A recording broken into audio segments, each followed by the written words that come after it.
Hey everybody, it's Jason with Parallel Reality coming back with you today with an article from Real Clear Politics. When is this dated? November 5th. And it says, can Republicans learn to win without Trump on the ballot? So this is, again, another article that's in the wake of the election victories of this moron here who's going to destroy New York and some other things as well. You know, the other elections on that fateful Tuesday. So going into it, let's see what it says. It says, populist magic does not translate. And this thing is going to have, think of ads popping up like all over the place, but we will push through. It says, that was the conclusion of President Trump in so many words as he watched returns roll in late Tuesday night at the White House. This would have been last Tuesday by the time you're listening to this. First, the centrist Democrats, Representative Mickey Sherrill and former Representative Abigail Spanberger, won their gubernatorial races in New Jersey and Virginia, respectively. Then the mayor candidate, who describes himself as a democratic socialist, Zohran Mamdani, cruised to victory in New York City. It was a good night for the left and far left alike. He calls himself a democratic socialist, but he's a communist Islamist, so he's the worst of both worlds. And a depressing one for Republicans looking for signals ahead of the midterms. But Trump had an easy answer. Citing unnamed but accurate pollsters, he wrote in a post on his social media platform Truth Social, quote, Trump wasn't on the ballot and shut down were the two reasons that Republicans lost elections tonight, end quote. He's not wrong. Says this isn't a problem unique to the current president. Former President Barack Obama endured more than one shellacking, leaving behind a much diminished Democrat Party despite his best efforts. Now Republicans are beginning to commiserate. The leader of their party is wildly popular with the base. His popularity cannot be counted on to automatically buoy the GOP down ballot. Says it feels like we have simply swapped places with Obama-era Dems, said one despaired Republican operative who complained that their party still can't figure out how to recreate Trump's coalition. A delighted senior Democratic Senate staffer reached a similar conclusion. The formula for success? An unpopular president, he's not, his attacks on government employees with firings and cuts, a shutdown equals a toxic stew, or it says plus a shutdown equals a toxic stew. The results were particularly potent in Virginia due largely to its large population of furloughed and angry federal workers during a moment when the government remains dark. I don't care. Keep firing them all. I don't care. It doesn't bother me. Just 5 Virginia counties shifted to the right in comparison to the 2024 election results. According to early New York Times analysis, the other 90 moved to the left. That's a problem. So the statewide blue wave swept Spanberger into the gubernatorial mansion and made Jay Jones, the Democratic candidate who previously wished death upon the children of his political enemies in violent text messages, the state's next attorney general. But it was more than just dissatisfaction over how the federal government gets funded. Said Spanberger, it was a rebuke of Trump. I don't think it was at all, actually. But, of course, Trump is the boogeyman, so everything's got to be something anti-Trump. Says, we sent a message to every corner of the Commonwealth, a message to our neighbors and our fellow Americans across the country, the governor-elect bellowed at her victory party. We sent the message to the whole world that in 2025, Virginia chose pragmatism over partisanship. And no. We chose our Commonwealth over chaos.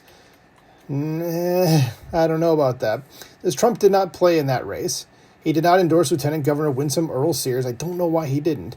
Who many GOP operatives now gripe was a weak candidate. I don't know if she really was, but I also wasn't really paying that close of attention to that. He didn't even mention the name of the Republican during a Monday evening telephone rally to boost the Republican faithful ahead of the election. This may have been a strategic choice given his unpopularity in a blue state that he lost by nearly 6 points last year. But the president did endorse Republican Jack, Ciattarelli? In New Jersey, hopefully I got that name right, where he lost to former Vice President Kamala Harris by a similar nearly 6-point margin. Ciattarelli accepted it, campaigned on it, and still Sherrill won. We're not winning anything, complained a second Republican operative early in the evening. Mamdani is the only bright spot for Republicans tonight. You should probably go to Scott Pressler and ask him about what to do, okay, to get out the vote and stuff like that. That would be where I'd start.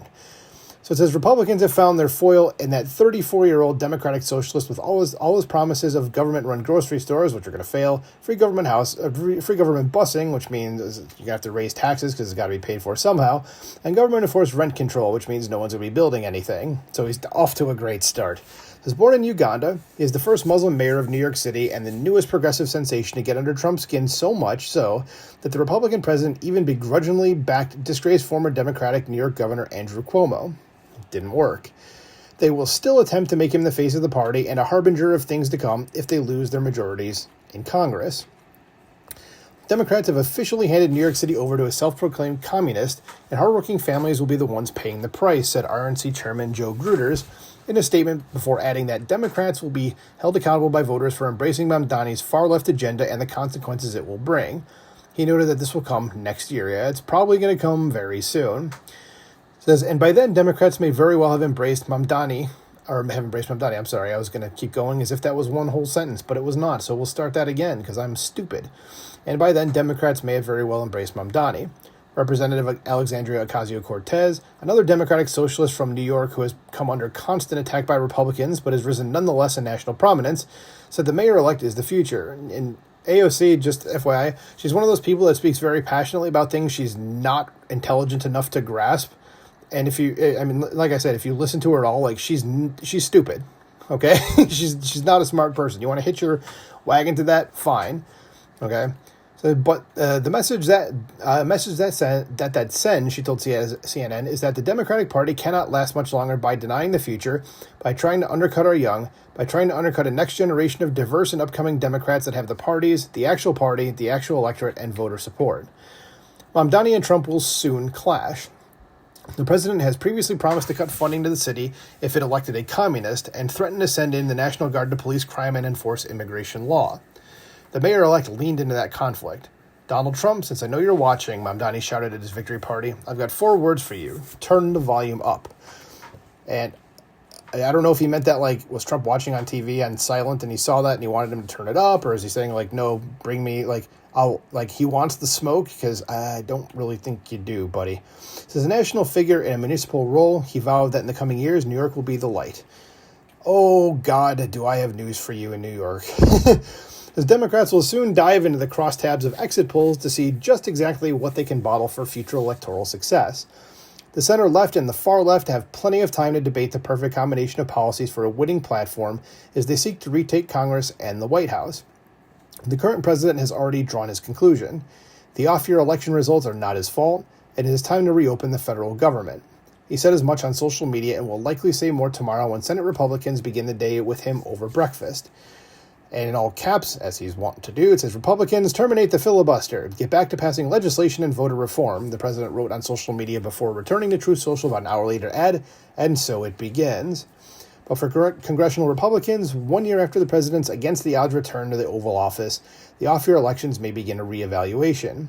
His popularity with his base cannot always be counted on to save them. It's very true, and we'll see how things go in the future. But yeah, need to figure out how to harness this and make sure they don't get wiped out in the midterms next year, because they're all gloating right now, and I'd like nothing more than to wipe those smiles off their smug faces, wouldn't you? Anyway, let me know what you think about this in the comments below.